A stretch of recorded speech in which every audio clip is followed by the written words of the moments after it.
Pinagbabawal yan ng ating Consumer Protection Act. Ayan. Mhm. Pero merong mga exemptions dito sa batas na to. As a general, sinabi natin, bawal yun. Magsabi ka ng no return, no exchange policy. Kasi kapag ka defective nga naman yung iyong nabili, hindi mo po pwedeng, no return, no exchange policy na, di ba, Attorney M? Oo. Yun nga, sinasabi na Attorney J, general rule. Pero may mga exceptions doon sa general rule. So, for example, kung nabili nyo ang isang bagay na second hand, di ba?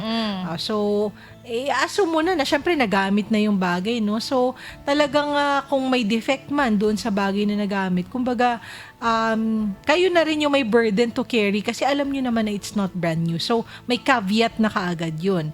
And then, pangalawa, Attorney J, usually, Attorney J, pag yung mga binibili natin ay intimate wear, di ba? Sinasabi yan kasi hindi naman pwede na ibalik mo. For hygienic reasons, hindi mo na pwedeng ibalik yan. Correct. Tsaka usually nagsasabi yung mga nagbebenta, yung mga sellers, di ba, na ma'am, can you check the size? Can you double check the size? Kasi no return, no exchange na po ito.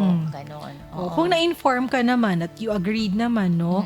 Kasi, or minsan kasi Attorney J, yung iba, halimbawa yung garment kulay puti. No? So, kung sinuot mo na, usually nga hindi pinapasukat yung puti, Attorney J, no? So, kasi nga mahirap siya, hindi na nila kasi maibebenta ulit, no? Pero syempre, iba yan kapag halimbawa, Attorney J, defective.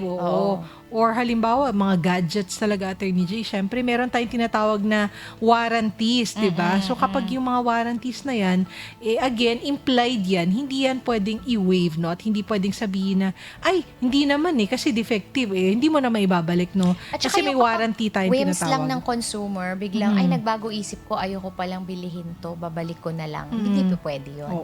Yes.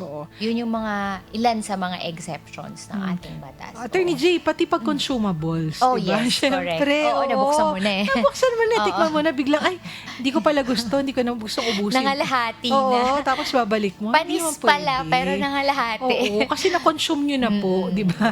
So, yun po yung mga exceptions naman. Pero yun nga, like what we said, as a general rule, kagaya ng sinabi ni Attorney J, hindi po pwede yung no return, no exchange policies, maliban doon sa mga sinabi naming exceptions.